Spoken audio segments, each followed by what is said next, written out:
Hello, friends. Welcome to Nurses Out Loud, the ultimate platform where insightful conversations, compelling stories, and thought provoking interviews take center stage. Join us as we delve into the depths of human experiences, showcasing resilience, courage, and unwavering determination in the face of challenges. Get ready to be inspired, informed, and uplifted as we bring you a blend of knowledge, emotion, and inspiration.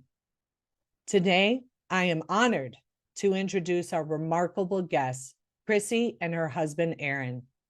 I met Chrissie when I was working in the ER recently, and I was the nurse assigned to her care. Chrissie recognized me as the nurse whistleblower, and today we talk about our encounter as well as her experience as a patient. As many of you know, I returned to the bedside a couple of months ago after 2.5 years since blowing the whistle. After releasing my protected disclosure, I had more than a dozen complaints against my nursing license and was ordered to complete a formal ethics evaluation in which I was deemed ethical in my disclosure and my license intact. I thought I would never be able to return to this setting since many of my beliefs don't match up with allopathic medicine anymore. But as God would have it, this hospital checked all the boxes and I accepted a position. My heart has always been drawn to being a staunch patient advocate and taking care of their mind, body, and spirit, regardless of their beliefs. Alongside Chris stands her husband, a military veteran forced into early retirement after 23 years of service for refusing the COVID injection. It still blows my mind how we let so many dutiful and long-standing military leave.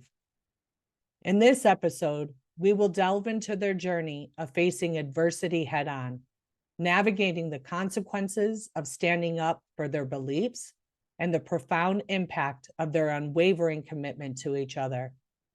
Join us as we explore the complexities of loyalty, sacrifice, and the unbreakable bond that defines their shared resilience. Prepare to be inspired and moved by the unwavering spirit of Chris and Aaron as they share their powerful story with us today. This will be a two-part series, so join us next week for the conclusion of it.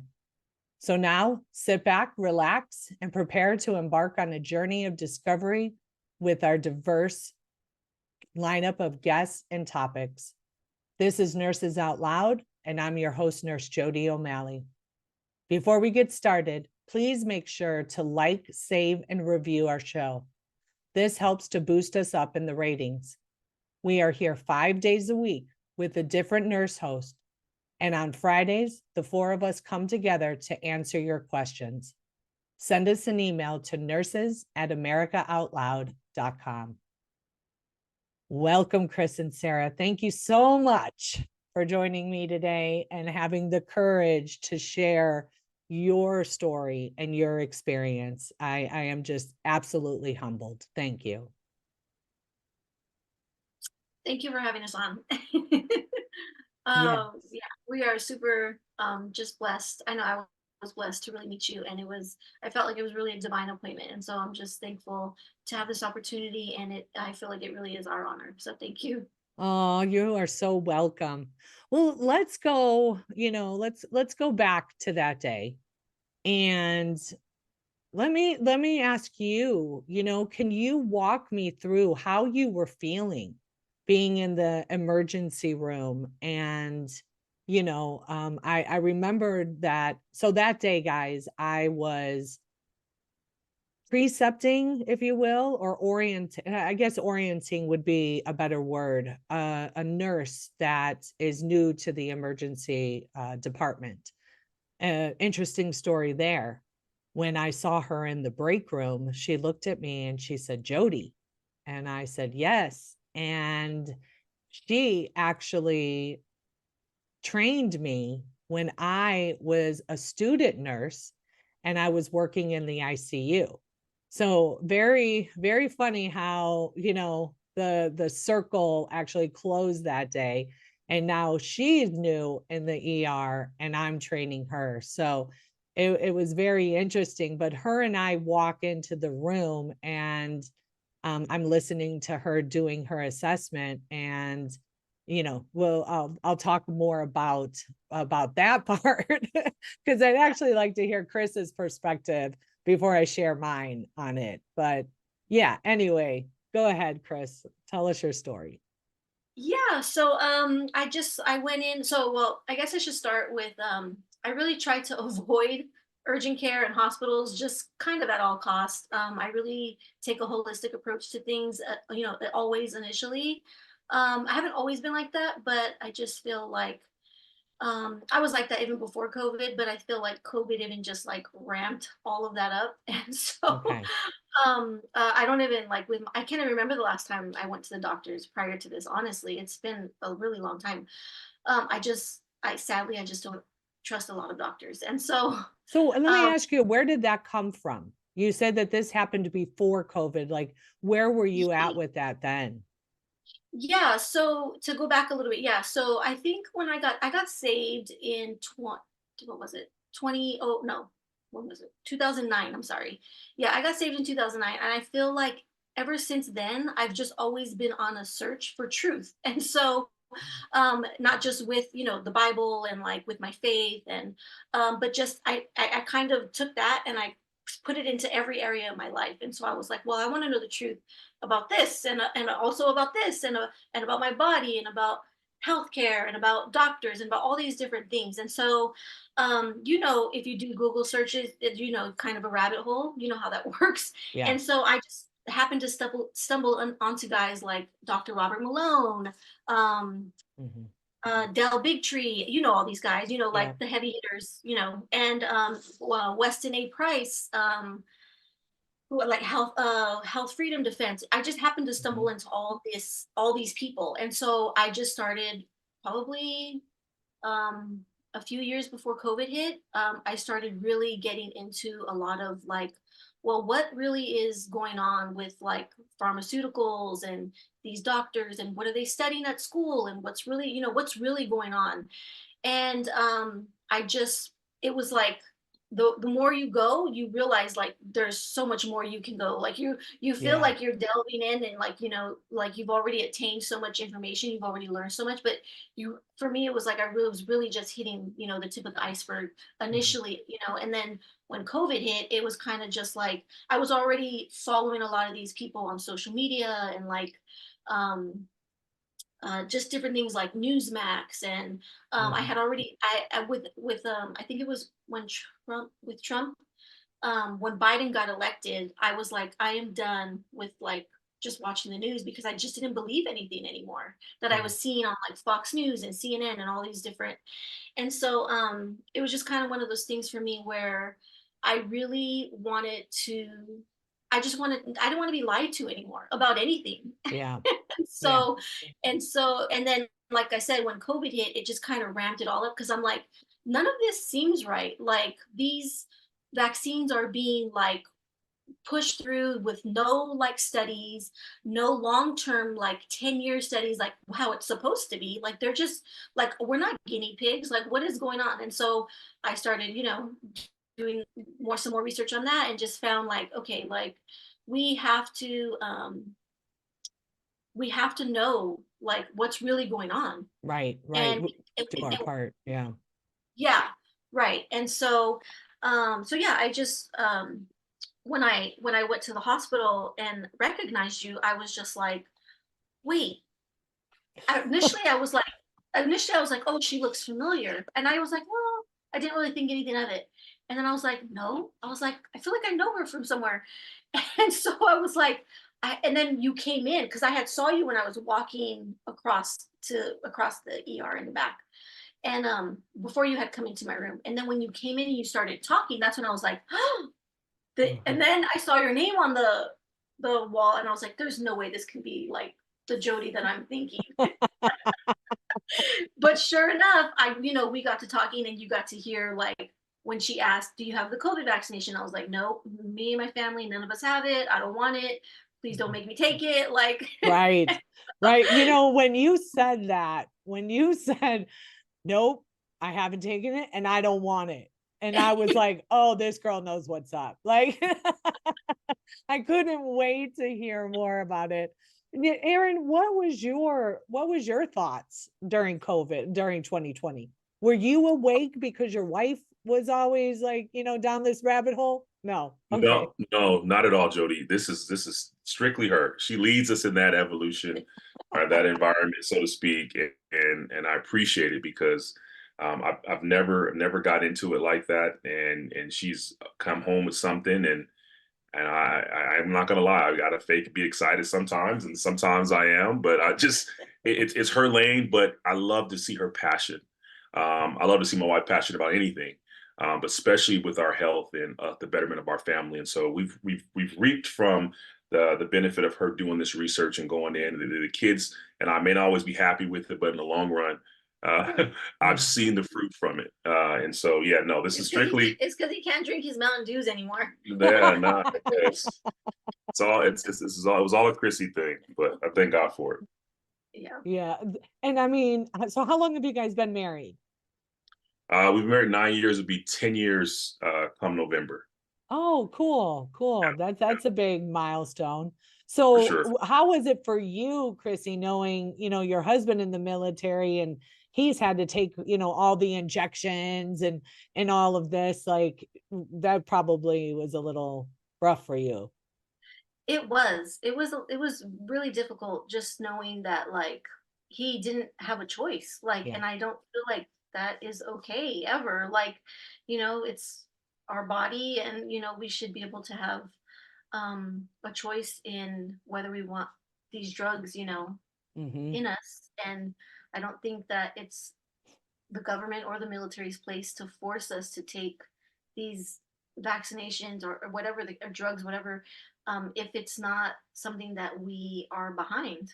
Right. So Aaron, as far as the military is concerned, you received the bulk of these injections right when you sign up, right? It's not like you're getting them every year or anything like that, right? No, no, no. You're absolutely right, Jody. Once you first come on board through boot camp, we kind of, sheet to the slaughter, just kind of line up, and they just start punching us. And I think the worst one was the one we took in our butt cheeks. I don't have the medical term, excuse me, but the big tennis ball in there, and we're massaging it. We don't know what it is. And I think the latest one that I did have a little resistance as a young man was anthrax. Yeah. Went through that little session, and a lot of people fought against getting it, and they got the scare tactic as well as the same way they did with COVID. We're going to kick you out. We're going to do this. We're going to do that if you don't get it. And a lot of people stood strong. And so there was phases that they introduced us to the anthrax, and they didn't even finish it. So we don't even know what happened. It was supposed to be, I think, 6 to 9 phases of the shot, and then we got to maybe 2 or 3, and people just resisted and that we're not taking it, and then it just phased out. So Oh, um, wow. Because people so yeah, stood up. So are people you stood up. saying when you say phases, was it a series of 9 shots? Yeah, that's what we were advertised, that it was supposed to be like these 9 shots of anthrax we were supposed to get, but we only got to 2 or 3 of them, and that Okay. was I mean, I was asking, hey, what's going on? We still getting it? And it's like, no, we're done with it. So who Okay. knows what's floating around in my body? Right, Um, right, right. But you look like a healthy man, so yeah, thank we're God. good. Yeah. Yeah, thank God is right. So how was your experience through 2020 and knowing that this vaccine was going to roll out and the isolation and what was that like in the military? Were you active duty? I was active duty. Honestly, I didn't really take too much thought into it until things that hold dear to you gets challenged, right? And so for me, it was, my wife was doing a lot of homework with it, doing a lot of studying with it, and kind of really diving in. For me, it was, God, what do you want me to do? Mm. And how do you want me to move in this season? A lot of things personally between me and her and our relationship during that time was more on the spiritual side. I mean, it was crazy. Like, even though all this stuff was going on, God really dealt with us on really trusting him even prior going into 2020. We were on we're in the season of how do we get away from always waiting for confirmation from what God wants us to do versus just hearing what he says and saying yes. Right? Okay. He's telling us to go this way. He wants us to do this. We heard him in prayer. And so the getting us prepared for that was he had us shut down our home from the morning time to 9, 10 o'clock, no cell phones, no social media, no nothing. And we were just spending time with him. The whole house went into worship and prayer. And we did that from 19 going into 20. So God was already challenging us. And then 2020 hit, shut down everything. And so we were in this space where we tell people as a testimony, Maverick City would just start getting going. If you know who that gospel group is. And so we would watch them on YouTube. They had, back then, they didn't even have a record out. It was just YouTube videos. And it was people that looked like us and they were just worshiping. And so we like joined in and we became fans of that. And it was the first time I ever heard contemporary Christian music mixed with gospel. And it just brought me back to my roots. It really just spoke to both of us. And it just ushered us into learning not to perform for God, but to really operate from his presence. And that's where our house, kind of adjusted to. And then COVID hit and we really didn't have anywhere else to go or do anything. And so we just continued on. And I didn't know what was to come in the future. And so it was preparation for all of that. That I absolutely love that. And now that I'm hearing you, so Chris, were you saved before you met Aaron? I was, yes. Okay, so kind of recently, prior, you said 2009 you got saved? I got saved. Yeah. Okay, and we're 2024. We're not 2020. You guys have been married since 2014. There it Yes. is. Okay. And how old are your children? 5, 6, and 7. Well, 7-year-old just turned 8. Sorry, so 5, 6, and 8. Oh, wow, you're busy. Okay. So they were babies when COVID struck. Okay. And you were trapped at home. The caution tape was on the playgrounds, right? Right. Yeah, I think they were 2, 3, and 4. Yeah. Yeah. Wow. Okay. All right. Well, I love that story. And I'll tell you, Aaron, I am just so happy to meet a strong man of God. Well, Really, I'll tell you, for me, in February of 2019, I had just returned from Seattle seeing a guy that I was dating. And at that time, I was newly single. I had lost 50 pounds. I became a nurse. I just was confident as all get up, right? And I had I still have no problems, but I mean, I had no problems, having that attention. And when I came back, I was walking to the bathroom with my cell phone and I was looking at, one of the dating apps, and God told me, get off of here.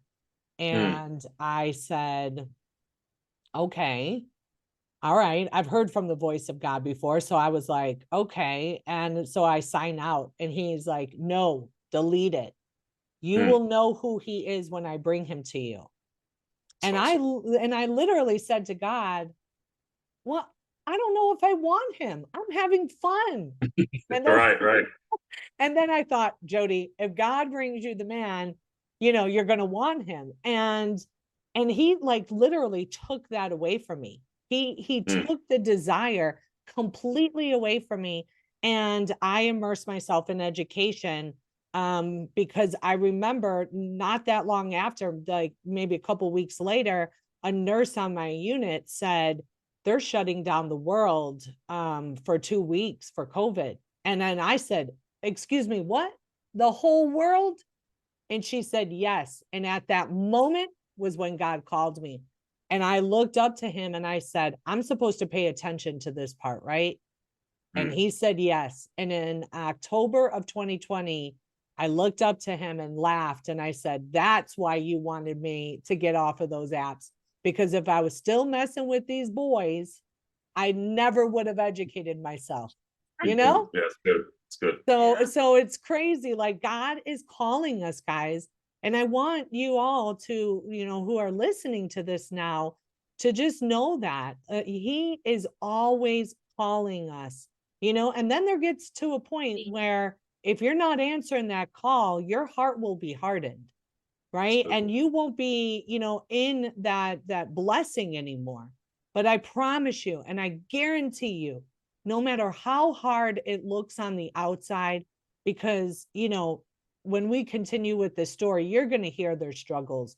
Many of you already know my struggles, but let me tell you, there is nothing like seeing the hand of God move and knowing that you are where you are supposed to be according to his purpose. And there is nothing more peaceful or joyful than that than you will ever experience in your life. So this is awesome. I didn't even know that we were going to have a testimony like this. So this is great. Okay, so let's fast forward to talking about your hospital. Like, you found yourself having to come in. I did, yeah. And so, yeah, to just go back real quick. Yeah, so I had it was Monday. What was that? April 30th. I had something, I got home from work and I noticed that something was wrong with my left breast. And I was just like, okay, this is not usual. Like, it was swollen, it was red, it was hot to the touch, it was a little painful, it was like really hard. And I was like, yeah, no, something's definitely wrong. But I was like, I'll pray and, hopefully, it's just kind of like this fluke thing. I don't know. And I was like, I'll just wake up and I'll be okay. And so I think I did like a warm compress and then that was it. I went to sleep that night and I woke up the next morning and it was actually worse. And so I was like, well, okay, maybe I started thinking maybe I should go to the doctor, but then I kept going back and forth because I didn't have a fever. And so I was like, well, I don't think it's an infection. Maybe it'll just pass. Well, I ended up going because I got home that day, which was Tuesday, and it was even worse than it was in the morning when I woke up. And so he had like a football practice meeting he had to go to. And I was like, okay, well, when he comes back, I'll go. So I went to the ER and yeah, I just was like, oh, sorry. And was like, I have to I'd rather be safe than sorry. And Yeah. and I really only went in because it was getting worse. It wasn't getting any better. And then I also was starting to feel like achy, my shoulder and my left shoulder and my left arm. And that's when I was like, okay, yeah, something's definitely wrong. And so went in and I, just thought I was going to be in and out. Well, no, I think they, after the CT scan and they ran the labs, at like 2 a.m. they, you guys came in and informed me like the situation and, advised me. And so I ended up getting admitted and stayed overnight. But kind of to backtrack, when I was sitting there, I was in there for, I think that was what, 5 hours, Yeah, at kind of, least. Yeah. yeah, by myself pretty much the whole time. You guys were coming in and out, but Mhm. and so I was praying a lot while I was in there. And so I really was my prayer the whole time was like, okay, Lord, whatever the outcome of this, if it's cancer, whatever it is, God, your will be done. Like, Mhm. I accept it with open hands. I don't want to hold on to anything. I'm not, I will relinquish whatever. I said, if whatever the case, like I want to be able to receive what it is that you have for me. And if that is a cancer diagnosis, because that's where our mind goes, right? When we Yeah, have, absolutely. Because you're not breastfeeding anymore. right, So, primarily we would think it's like mastitis, like a clogged breast duct. Yeah. right. Hmm. And so that was my prayer the whole time. Like, you can use this, Lord, if it is cancer and I have to go through that, you'll use it. And so I want you to help prepare my heart now for whatever the diagnosis is when they come and tell me. Because the longer the time kept going, the Yeah. more worried I was starting to feel. I Right. was like, I don't think I should still be here. Hmm. But I know you came in a couple times, and after talking to you, I was just like, okay, like I'm okay. Like I felt like I was in good hands, mostly because of you. So thank you. And You're so, welcome. so yeah, just I felt really informed about my decision, and I just felt comfortable with staying overnight and getting the treatment. Um, and yeah, um, I think it was really, I think God had me there, really not because of this, but I really, like I said, it was a divine appointment. I think if Mhm. this one had happened, we would have never met. And Right. so it's just one with kind of one of those things where I think it was just a blessing in disguise, and I'm really thankful for it, and thankful for you for being there and for being, obedient to what God has called you to. And yeah, I feel much better now, and so I'm thankful.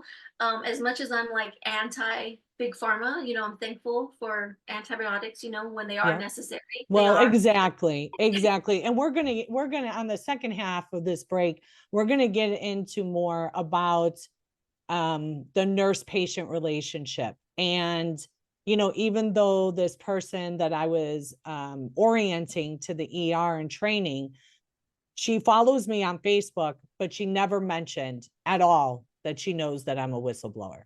And I don't make any I always talk about it, right? Maybe not necessarily about blowing the whistle, but I'm always sharing facts. I started in 2020 and I have not stopped my position on the mask, the social distancing, the not educating our children, the removal of the advocate from bedside, all of it. And so it was very interesting that she never addressed that, because when I returned to the ER, and it was a doctor that I used to work with who texted me and he said, "What are you doing?"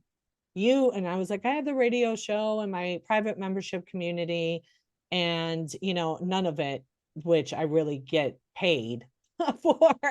But the Lord had always sustained me. So I wasn't out there like, just stressing that I didn't have money coming in, because anytime that I needed the money, something would happen, right? And I would get it. So I wasn't going to go out there and just be like, "I don't trust you, God. I need to go find a job and I'm going to go apply and blah, blah, blah." He reached out to me and he's like, "You need to be back in the ER." And so I interviewed with the managers, and I told them, I said, "Hey, just so you know, I am a nurse whistleblower." And they said, "Well, we didn't really Google you. We know that your license is clean, but did you blow the whistle for patient safety?" And I said, "Absolutely." And they said, "That's all we need to know." And so Wow. when they said that, I said, "If you could, please just don't share this with other people. People are going to find out when they're supposed to find out. But I just want to be Nurse Jody. I missed it so much. And the crazy thing is that I have met about 3 other nurses who recognized me. And I told them the same thing. Could you keep it? And 2 doctors. And everybody has kept it quiet. So it's like, whoa, are you kidding? Like, we have some downtime at the nurses station. That's usually when, tons start moving, and nobody has said anything yet.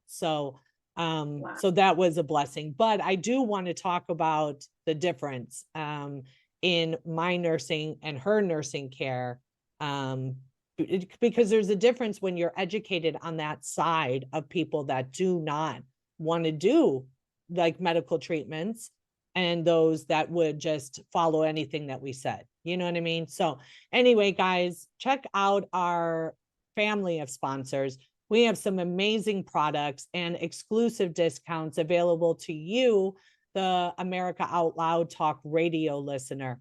I'm a big proponent of dilute povidone iodine. We have that product. We also have some great supplements, Dr. Ely, and we also have so many different amazing show hosts. Dr. Peter McCullough is on here, Dr. Henry Ely, Dr. Brian Artist, Dr. Janice Schmidt.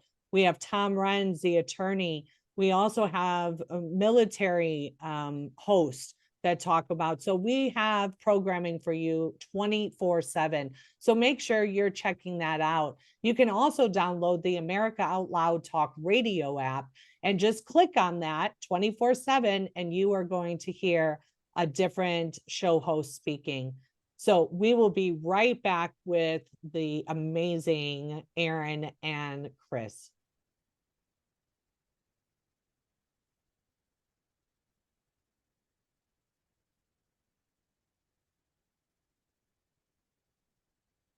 Welcome back to Nurses Out Loud. I am your host, Nurse Jody O'Malley. And on the first half, we, started getting into a little bit about the difference in when your eyes are opened and when they're not. And, that is not saying anything to anybody out there.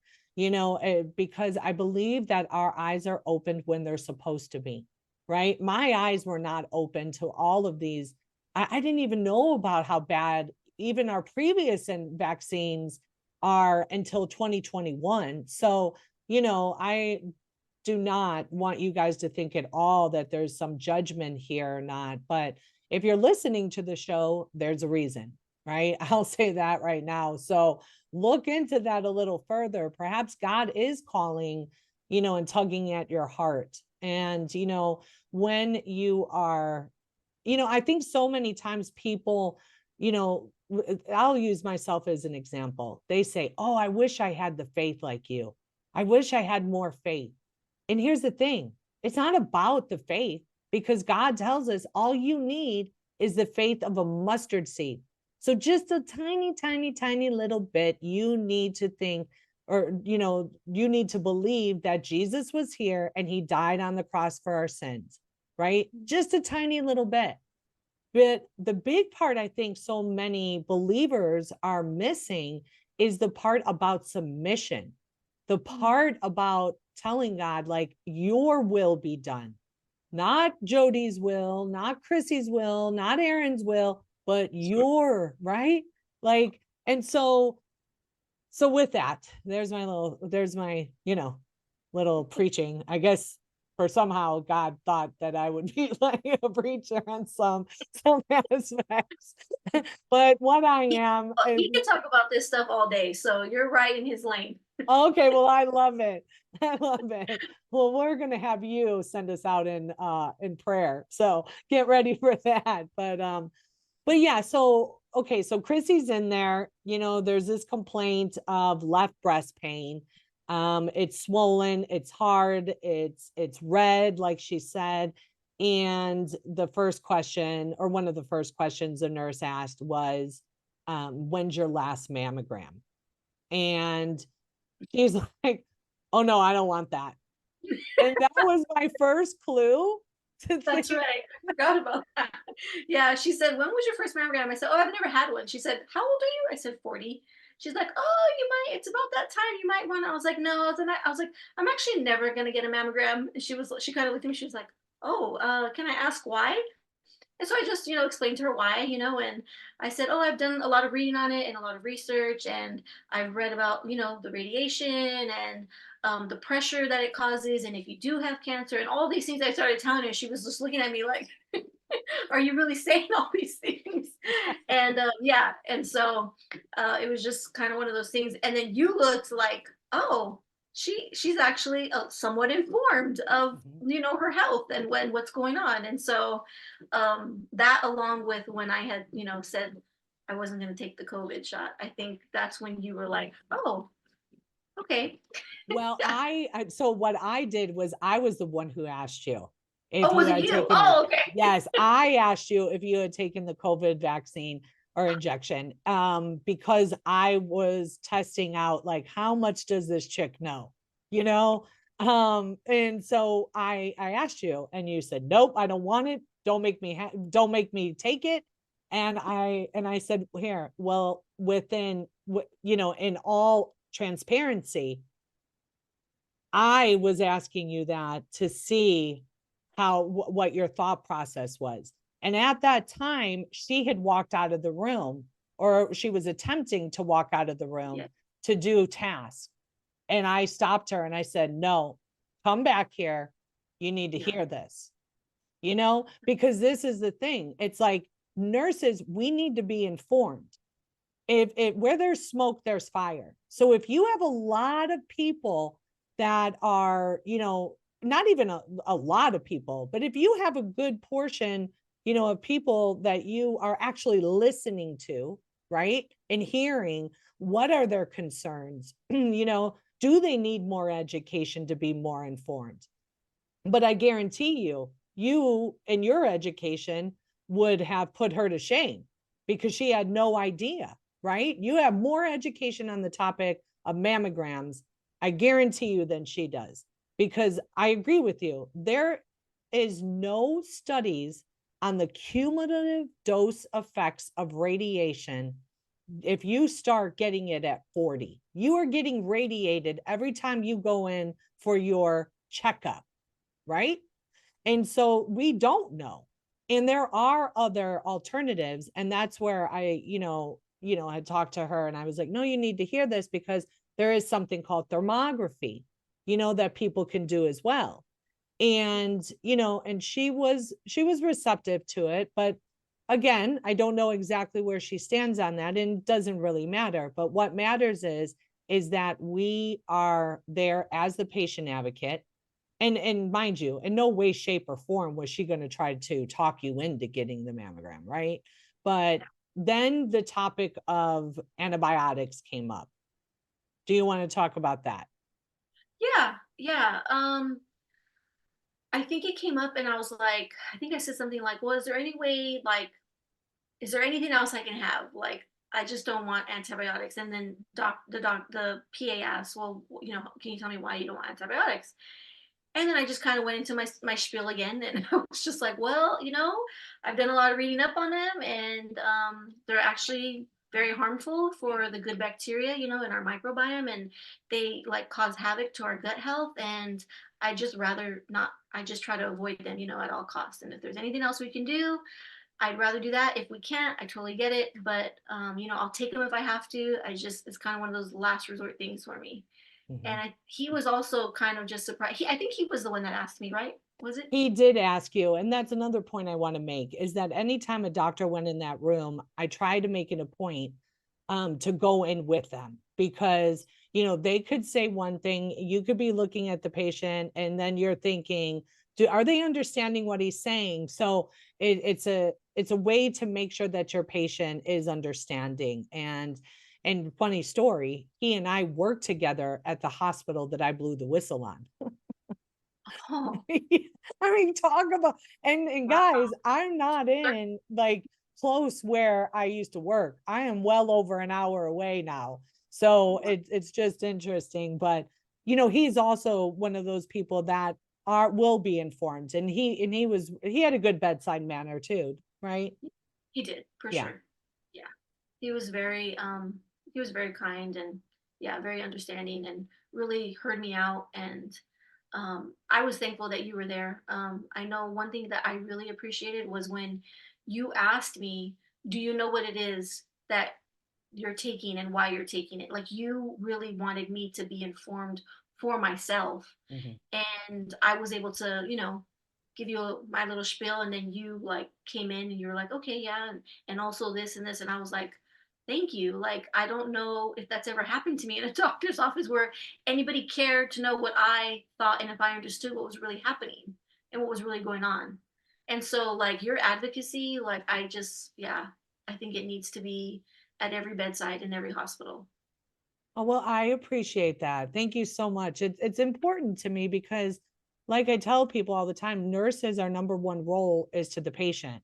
We're part of a larger interdisciplinary team, and we have to work and collaborate with them. But my job, any nurse's job, is to the patient in front of them. That is it, 100%. And so, no matter what you said, like if you were going to say, no, I don't want antibiotics, I would have had more conversations with the doctors and the nurses at the station and saying, hey, what can we do? I mean, is there anything else that we could, supply education to her with, so yeah, I think so many nurses, they just feel like, I mean, because the talk at the station was like, what do you mean she doesn't want a mammogram? What do you mean? Like, that could be cancer. And it's like, because we're so used to doing the same things all the time. And they don't even really know. I'm about to do a show on debriefing, because that's what the doctor called it, right? That's another excellent point that I can share, is that I have my knowledge, like you have your knowledge, right? And I could be sitting there at the nurses station and a topic come up, and we started talking about COVID in 2020, and the injections and everything that happened. And every single nurse and the doctor that was there they all said, yes, something was up. They all know it. They all know it. Every Yeah. single one of them knows it. But they had been told over and over and over again that we're doing the best we could. This is all we have. You know what I'm saying? That they stuck to it. And then when you have someone like me come in and be able to spiel off fact, Yeah. they're just like, Oh, ooh. You know? yeah. And they don't know I'm a whistleblower. So that's a good point, because then there would be that judgment, right? Yeah. So anyway, I remember you asking me, like, what would you do in this situation? And I said, I would absolutely take the antibiotic. I mean, Yeah. it's there. We don't know why this is occurring. If had you just been breastfeeding or something, that might have been a little bit different, but we don't know why, it was happening. And they didn't see anything on the scan, so that's good. But then they offered you the opportunity to stay overnight, and you accepted. And I remember you talking to your husband and saying that you were going to stay overnight. How was that experience? Yeah, I think it was just before I even called him, I prayed and I was just like, okay, Lord, like, what does this look like? Because the first thing that starts going through my mind is I'm like, I have work tomorrow. Right. He has work. We have 3 little girls. Like, how is this gonna work? Like, I don't even know if it's feasible to stay in here like overnight. And so that all started running through my mind. And I was just like, no. I was like, I just prayed and I was like, okay. Um, Actually, so I called him, but it was like I think it was like 2:30 in the morning, Yeah. and so he actually didn't answer.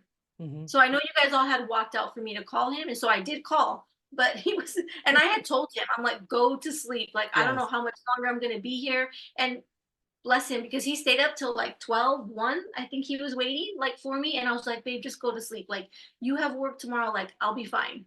Yeah. And so when I did call him, he, like I said, didn't answer. So I just went into prayer and I'm like, okay, like what makes the most sense right now? Like I don't want to leave here because the option was if I leave, I can get an oral antibiotic, but I also risk still going sepsis because it wasn't going to, the oral is not as effective as the IV Yeah. injection antibiotics. And so I was like, well, the last thing I need to do is get more sick. And so then I looked up sepsis real quick and I was like, oh, blood infection, organ failure. I was like, oh no. I was like, that's all bad. Yes. And so, and then I remember you guys had, when you guys came in, you guys had told me that all my levels, like my white blood cell count, like everything was rising as Mhm. if like on the onset of infection was coming. And so I Yeah. was like, okay, clearly like I haven't been getting better, so I think like this is the best medically sound decision from just gathering all the Yeah. things that I was thinking and gathering and thinking about and just praying about it. And I'm like, okay, God will work out everything else. Like if I'm not like 100% or getting better, like I can't even, I can't take care of all that. And so like Right. I need to get better first. And so Yeah. yeah, I was just like, well, I'm just gonna stay. And it was a good experience. Oh yes, yes, yes, Yes. yes. I was really thankful. Yeah. No, you guys were awesome. I don't think I've ever been like felt that comfortable like in a medical setting and making like an informed decision before. And so Oh, great. super thankful. Yeah. And how Super are thankful. you now? How are you today? Oh, I'm much better. Oh, I good. Yeah, I got my antibiotics and I'm taking them and I'll take them until they run out like I was told to, even though I don't Yeah. want to. Right. But I will. Uh-huh. And yeah, I feel better. It's like my breast is already like almost back to Oh, stop. yes. Praise God. Aaron's like, yeah, I wasn't having none of that. Yeah. And so yeah, so I feel much better. Yeah, no more achy, like the swelling's gone, the redness is almost gone. It's still a little red and a little hard, but not nearly where it was on Tuesday. So Yeah. Okay, well, good. I'm happy to hear that. I'm happy to hear that what we recommended was the right course of treatment. I tell people this all the time. There is a time and place for Western medicine. You know what I Yes, mean? It's just for when sure. people don't want to look at the underlying cause and do something different, like, if you have high blood pressure or something, maybe you should stop drinking alcohol, lose some weight, start exercise, those types of things. It's like when you put a band-aid on it, Right. because certainly all that's going to do is just promulgate more and more medication. So Yeah. before like closing out the show, I wanted to talk. Did you guys lose any friends or family throughout this? Having your positions, like were you masking and staying home and stuff? Yeah, we did, unfortunately. It was just kind of one of those things where, so as my husband mentioned earlier, I'm like super passionate. And when I get super passionate about things, it's like I can go like to the extreme with it. And I don't Yeah. know any other way. It's just how I am. Yeah. And so with the whole COVID thing, I was like super like firm on my stance. And I was like, no, I was like, there was not, it just was not settling well with me. It was like, no, I know, these big organizations like who were, creating and releasing the, gain of function viruses and doing all these things. And it's like, no, like we have to know, we have to be informed and saying those things like, there's these masks don't prevent anything, like they don't, like if you actually read even on the box it says like, it's like come on people, like we have to be making informed decisions here. And I Yeah. just feel like people were they just do whatever Fox News and CNN tells them to do. And it's like, Yeah. well, if we just read up a little bit, it doesn't take much, Just a little bit. just a little bit. It really doesn't take much.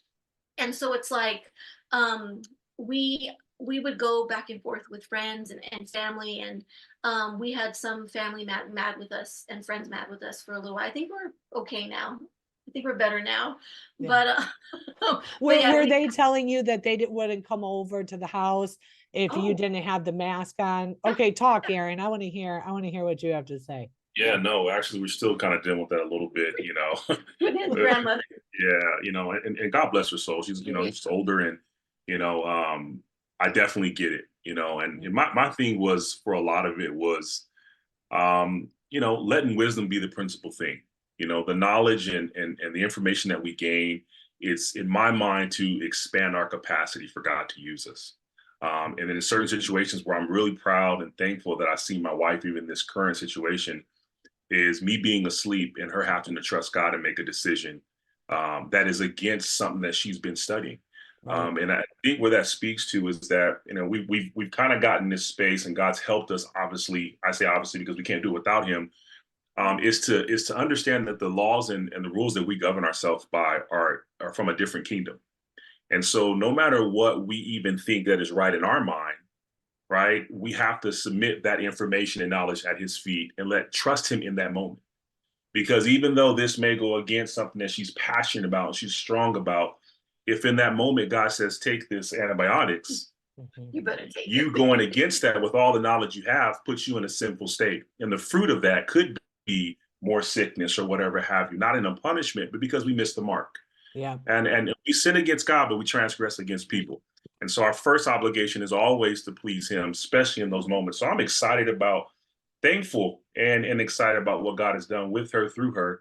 I tell her when I hear certain things like that, what took place, and even the results of even our families and friends, it's always God really just trying to show us a little bit about ourselves. And so, yes, in those moments where people kind of turn their back on us, or maybe distance themselves, to God be the glory. He said that would happen, and Mhm. I'm just glad it's happening because of us pleasing him and not us doing something mean or whatever have you. So Ooh, it was amen. it was definitely kind of a rejoicing moment, because it was, I think that's what COVID was in its entirety. It was a test for believers, to Amen. see where our heart was at. Mhm. Right, the level of fear always defines our closeness with God. Right, when people were afraid, they were tormented by what could be, what isn't, and the now faith stance wasn't present in a lot of people. Right, we weren't operating from a place of faith. And so I thank God, as you said earlier, Jody, that God was preparing us for that. And I think that comes to what we talked about in the beginning, as desiring a higher calling. You know, the difference between the multitude and the disciples said, we want more, Jesus. We want more from you. We want to learn. When those parables went out, some people just said, that's too hard. I don't want to know it. I'm out. Yeah. But disciples said, explain it. And when we position ourselves to want to know for the right reasons, right? Not to gloat and to put our heads in a space that we're trying to tell somebody what they're not. That's But right. it's also because, and I was challenging my wife because of her passion, is how are you going into sharing this information? Is it to serve them, or is it to show how much you know? If it's in that place of service and we're going after the hearts and minds of God's people to help them have an encounter for themselves, then the reception of what you're giving them is more likely to be, welcoming. Yeah. Right? Because I realize, okay, you really are here because you love me. Because sometimes, as much as we want to share this information, if the soil's not prepared for the seed, we're really wasting our time. And so the positioning, even in the moment I was listening to the interaction you guys had in the hospital, there was so much care. Yeah, but there was so much care in the conversations, right? And choosing the right time to share certain things, and even kind of waiting like you did, Jody, to see where this patient was before I share what I really want to give you. I know this may sound cliche and kind of real churchy, but I think it's something that we've really tried to focus on. And I'll end here, is really praying before we do anything. Amen. I mean, it doesn't matter what it is, a phone call conversation, a nurse coming in, asking you a question, like working and practicing being in that space. And it's just, even if we don't think God has given us a word audible or we heard, we've moved ourselves out of the way and said, God, speak. Yep. Whether it be through me, the doctor, the nurse. And so I was just listening to that. And again, I'm thanking God that we're consistently trying to pursue that place of saying, Lord, we need to hear from you. So I know I kind of jumped a couple places, but full circle, yes, there was some challenging moments. And I think it's brought us to this place to have these type of encounters, interactions with people like yourself, Jody. Yeah, that's right. Yeah. Oh gosh, Aaron, I can't wait to the next hour. This is going to be so amazing. I mean, this first one was just off the charts, but this next one, I sit here and I think of a few things like you had said. Well, first of all, for me, after I knew that I was being called, right? After I, it blew the whistle in the manner in which I did, I was the one thing that I was so afraid of, and still to this day, is walking outside of God's will. Come on. Like I am because I know the enemy is just hanging around me and my family, right? Just waiting for me to open up that door again, to anything that I had once done.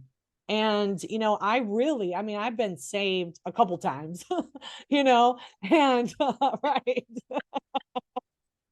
But there's something very different than what it feels like now, because when 2020 hit, I could not get enough of him. I wanted more, and more and more. And then when you said about, that you were proud of your wife for making that decision, to take the antibiotics, even though everything she knows is against it, it reminded me of that, where God said, that the person there's a storm coming and he sends a boat and he's like, no, I'll wait for the next one. That thing. Yeah. Yeah. It's like, thank goodness that she was sensitive enough to the spirit, and perhaps God needed me to be the person to tell her that, because maybe she wouldn't have heard it from anybody else, Definitely not me. Yeah. All right, guys. Well, this was an amazing conversation. We are going to continue this next week with Aaron and Chrissie, and we are going to hear about Aaron's journey in the military and being coerced to take the injection or lose his pension after 23 years. And we'll find out his story and what he wound up doing next. But until next time, guys, be safe, be well, and God bless you. Please share this show with everyone, because this might just be my favorite show I've done to date. Until next time.